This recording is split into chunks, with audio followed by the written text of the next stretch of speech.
Hola nuevamente, bienvenidos a las clases asincrónicas de Química General 2 en modalidad virtual. En esta serie de clases cortas veremos el tercer tema del curso, que corresponde a disoluciones. En esta primera parte haremos un rápido repaso, continuaremos por el proceso de disolución y finalizaremos con solubilidad y saturación. Así que, ya que conocemos el camino, ¿les parece si lo recorremos? Como lo mencioné anteriormente, vamos a empezar con una breve introducción, donde primero que nada plantearemos qué es una disolución. Recordemos que una disolución es una mezcla homogénea donde hay uno o más solutos y un disolvente.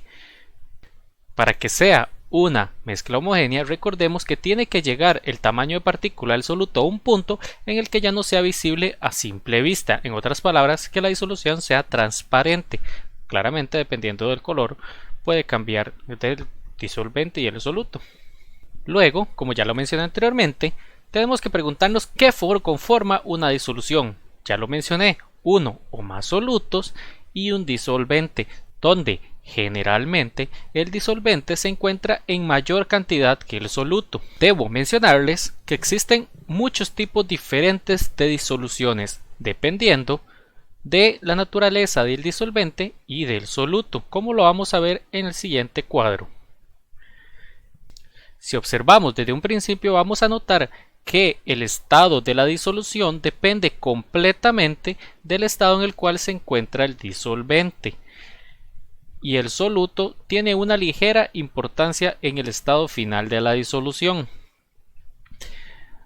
Vamos a ver que disoluciones gaseosas como tales homogéneas solamente existen si tanto el disolvente como el soluto se encuentran en estado gaseoso. El típico ejemplo sería el aire.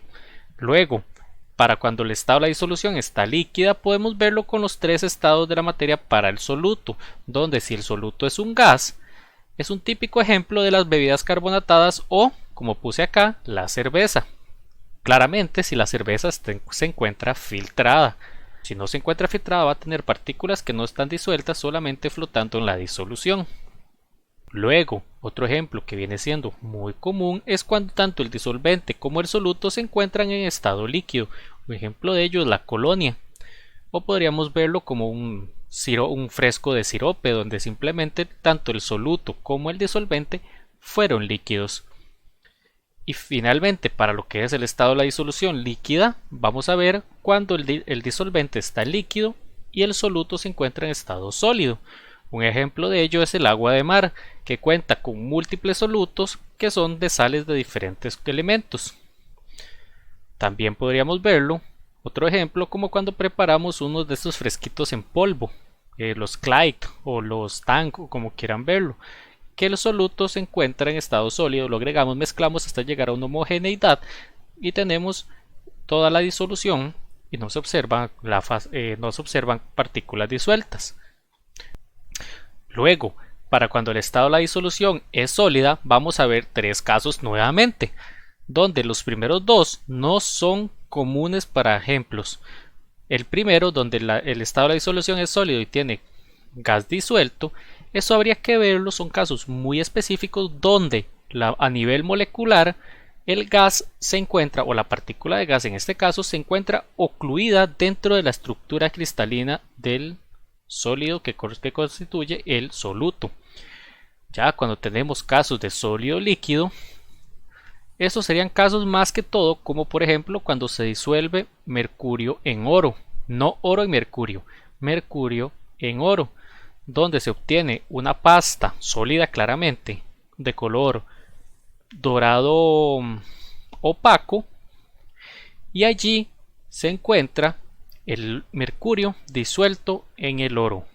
Y finalmente, cuando los dos, tanto el disolvente como el soluto, se encuentran inicialmente en estado sólido y se obtiene una disolución sólida, a esto se le denominan aleaciones. Un típico ejemplo de ello sería el acero, donde al acero lo constituyen principalmente el hierro y un poco de carbono. Como ustedes podrán imaginar, ambos se encuentran en estado sólido, y para poder llevar a cabo estas mezclas hasta que lleguen a una forma de una disolución homogénea se necesita muchísimo calor. Ahora vamos a recordar lo que es el proceso de disolución. Este tema de forma cualitativa lo hemos visto en Química General 1, donde muchos de ustedes recordarán posiblemente esta imagen. Si ustedes notan, en la primera imagen tenemos lo que se caracteriza como el proceso de disociación de un compuesto iónico, ¿verdad? Donde simplemente van separándose, el mismo disolvente va entrando entre los espacios que deja el compuesto iónico y va solvatando, por así decir, va rodeando las moléculas iónicas, lo que son los cationes, y los va separando, los cationes o los aniones, y los va separando puntualmente. Asimismo ocurre con el proceso de solvatación que se presenta acá, donde simplemente las moléculas del disolvente entran, se introducen en medio de la matriz del soluto y separa de esta forma el soluto y el disolvente, generando la disolución. Como ustedes ven, en ambos casos se necesita que haya una separación del soluto a nivel molecular.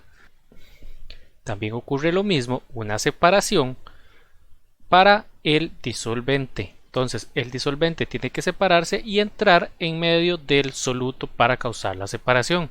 Aquí en estas dos imágenes no está representado el proceso de ionización, pero va siendo parecido al proceso de disociación.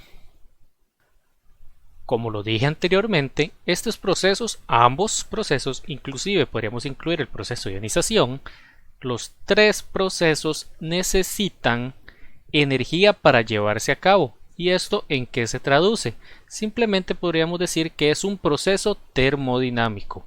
En otras palabras, necesita calor para llevarse a cabo. En la siguiente imagen verán de forma más gráfica estos procesos. Vemos que podemos separarlo en tres etapas, donde la primera etapa es cuando se introduce el soluto en el disolvente y el disolvente se separa. Como ustedes podrán imaginar, esto necesita energía. ¿Por qué? Porque estamos separando una sustancia que está unida por fuerzas intermoleculares. Igual pasa en el caso del soluto. Ya cuando las dos primeras etapas están concretadas, lo que va a ocurrir es el fenómeno de la mezcla. Para este caso y para este caso va a necesitarse energía. No obstante, a la hora de que se da la tercera etapa, se da un proceso exotérmico, donde acá se da una liberación de energía que muy posiblemente va a dar la energía para que se continúe dando este proceso. Como ustedes se podrán imaginar, las tres etapas ocurren de forma simultánea. Una excelente forma de comprender el proceso de disolución es mediante gráficos de entalpía, como los vemos a continuación, donde tenemos que ir siguiendo de izquierda a derecha todo el proceso, empezando en estos casos desde el soluto y el disolvente. Como ustedes podrán observar, las disoluciones se pueden separar en dos tipos debido a la naturaleza termodinámica del proceso.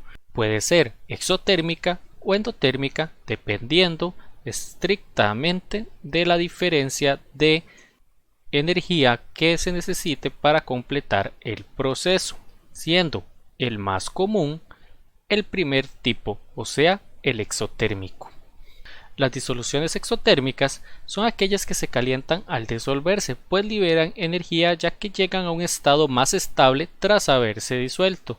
Si seguimos la gráfica termodinámica, vamos a ver que inicialmente separar las partículas del soluto y el disolvente requieren energía, lo cual tiene muchísimo sentido, pues estamos luchando contra las fuerzas intermoleculares particulares de cada sustancia que las mantienen unidas. A continuación, las moléculas ya separadas, como los vemos acá arriba, procederán a mezclarse. Este punto es sumamente importante, pues es siempre exotérmico. ¿Por qué?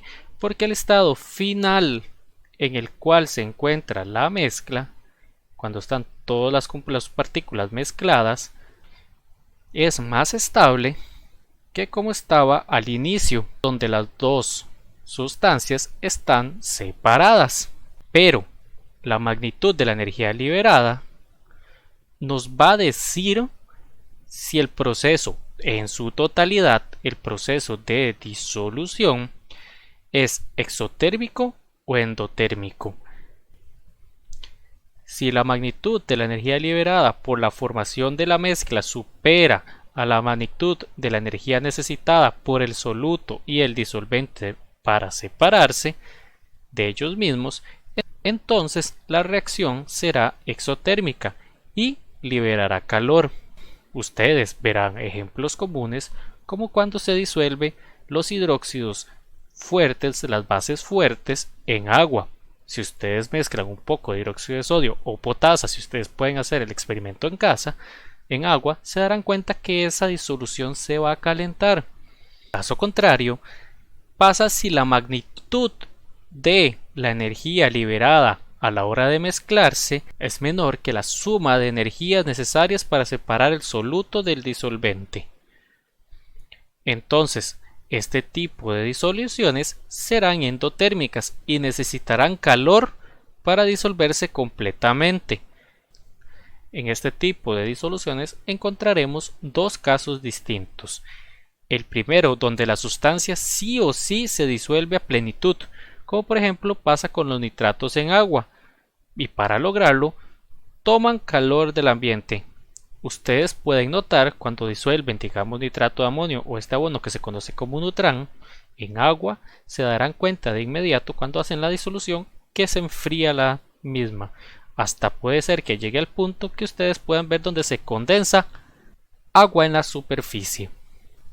El segundo caso es el más común de este tipo de disoluciones, donde usted debe introducirle calor a la sustancia para que se separe. ¿Por qué? Porque la energía que le brinda la formación de la mezcla es insuficiente para llevar a cabo la separación de la misma.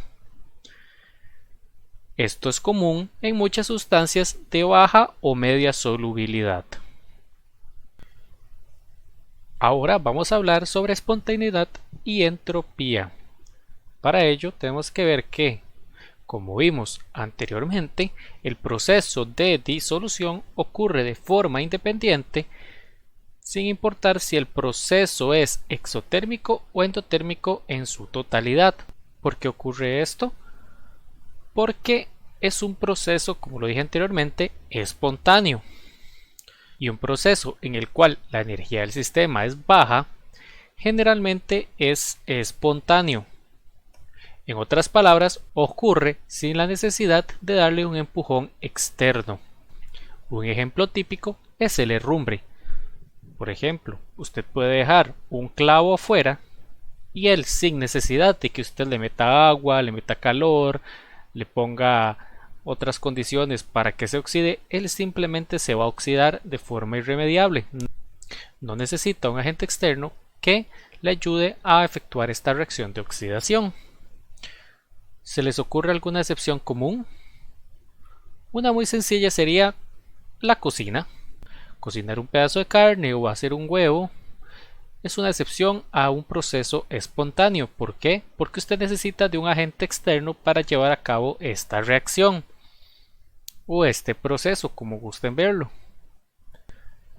La espontaneidad de un proceso está regida por la entalpía y la entropía del mismo, bajo las condiciones en las que se encuentre. Esta última es la que hace que el proceso de disolución ocurra irremediablemente sin importar la entalpía total. Entonces, lo que nos remite esto es a preguntarnos ¿qué es entropía? Bueno, técnicamente la definición del libro dice lo siguiente: la entropía es una magnitud termodinámica que mide el número de microestados compatibles con un macroestado en equilibrio. Sí, yo sé, sonó como si lo hubiera dicho en chino, así que lo intentaré repetir de una forma más entendible. La entropía es una magnitud que cuantifica en cuántas partes se puede mover, transformar o fragmentar algo al ocurrir un proceso termodinámico, y se ve incrementado o favorecido entre mayor sea la cantidad de estos microestados. En otras palabras, la probabilidad de moverse, mover o cambiar de cada una de las pequeñas partes en las que puede formarse el estado global. Popularmente se le conoce como el grado de desorden, pero esto está tremendamente equivocado, pues los microestados no son desorden. Un ejemplo que permite refutar esta terrible analogía es la tremenda organización que poseen las células de forma interna, lo que es la esencia científica de la vida, la organización celular. Eso se lo debemos agradecer por completo a la entropía y a esos microestados. Ahora bien, se puede resumir que los procesos cuya entropía aumenta generalmente son espontáneos.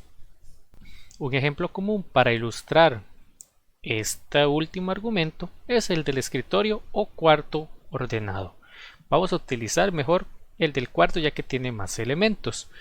Si ustedes ven cada elemento que se encuentra en el cuarto, por así decir, un lapicero, el cuaderno, la calculadora, la misma cama, las almohadas, etc., todos son partes del cuarto, de ese gran macroelemento, y la probabilidad de que se muevan cada uno de estos elementos a algún sitio del cuarto es lo que se define como microestados, y si ustedes ven hay una gran cantidad de microestados asociada a cada uno de esos elementos. Por lo tanto, la probabilidad de que los microestados cambien de posición, de cada uno de esos elementos cambien de microestado, es muy alta, y por eso se, entre comillas, desordena en tan poco tiempo y de forma irremediable. Y por ende, el desorden, entre comillas, lo que se conoce como el desorden del cuarto, es espontáneo. En otras palabras, si ustedes pueden hacerlo en su casa o verlo, analizarlo en su casa, ustedes ordenan su cuarto hoy y ya para mañana en la mañana ya está de nuevo bastante desordenado. Ahora bien, ¿se les ocurre alguna excepción común a este argumento que acabo de decir de que los procesos cuya entropía aumenta generalmente son espontáneos? Eso se los dejo como una pregunta para su estudio individual. Volviendo al tema en el que estamos, que es el de disoluciones, específicamente al proceso de disolución, tenemos que volvernos a hacer la siguiente pregunta: ¿qué tiene que ver todo esto con el proceso de disolución? Bueno, como lo dije anteriormente, los procesos cuya entropía aumenta generalmente son espontáneos. ¿Qué pasa con el proceso de disolución? Si recordamos la imagen característica del proceso de disolución, pues vemos que el soluto ya se encuentra ordenado en una cantidad fija de microestados. Al introducirlo en el disolvente, esto va a aumentar la probabilidad de que aumente esta cantidad de microestados y por ende se va a fraccionar en muchísimas partes y va a ser, como se conoce popularmente, que igual está erróneo el argumento, pero sirve para hacer una analogía, se desordena, entre comillas, a nivel molecular de una forma más fácil y por ende se va a dispersar en toda la disolución y va a favorecer la espontaneidad del proceso. Las sustancias tienen un límite de la cantidad máxima que se puede disolver en un medio. Cuando llegamos a su límite de solubilidad, las moléculas se comportan de una forma que ustedes ya conocen. ¿Recuerdan el equilibrio de fases? Acá ocurre un fenómeno análogo, donde tenemos un equilibrio de fases que es claramente un equilibrio dinámico. En una reacción química o en un proceso químico, este se representa de esta forma, donde tenemos el soluto, el disolvente puede ser los reactivos, en un caso de una reacción, y se tiene una representación de una doble flecha, donde una flecha ve hacia un lado y la otra ve hacia atrás. ¿Eso qué implica? Que el soluto y el disolvente se encuentran en equilibrio dinámico con la disolución, en otras palabras, como lo vamos a ver en la siguiente imagen.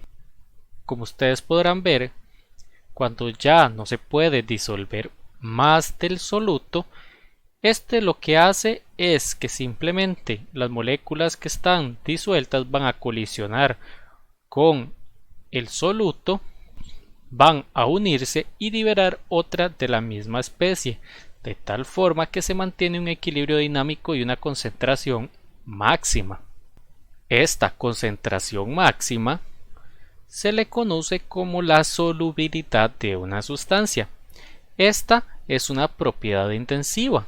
En otras palabras, no depende de la cantidad de sustancia que usted esté agregando en el momento. Esta se da en gramos del soluto entre gramos o mililitros del disolvente. Y como ustedes podrán ver, depende totalmente de la naturaleza del disolvente. No es lo mismo disolver sal en agua que es disolver sal, digamos, en etanol. La solubilidad es diferente en las dos sustancias. ¿De qué otro factor creen ustedes que depende la solubilidad de una sustancia? Por supuesto, también depende de la temperatura. Como se los he mencionado anteriormente, que para toda propiedad física o química, la temperatura es un factor importante que puede afectar estas propiedades. Debido a la cercanía que tenga la concentración del soluto en el disolvente, las disoluciones se pueden subdividir en tres categorías, cuáles son una disolución insaturada, una disolución saturada y una disolución sobresaturada. En orden respectivo, iría que las disoluciones insaturadas son aquellas en las cuales todavía no se ha alcanzado el límite de concentración máxima, seguido por las disoluciones saturadas, donde claramente, como lo dice su nombre, es cuando ya se tomó la concentración máxima. Por así decirlo, esta figura que tenemos acá es una disolución saturada, donde acá tenemos todo el soluto que se pueda disolver y el sólido que queda en el fondo es aquel que ya no se puede disolver.